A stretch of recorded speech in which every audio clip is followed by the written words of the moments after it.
Hello.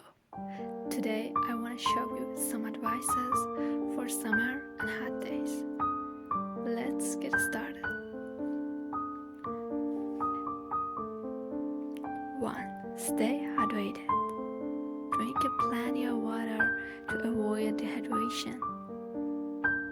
2. Wear sunscreen. Protect your skin from harmful UV rays by wearing a sunscreen with high SPF.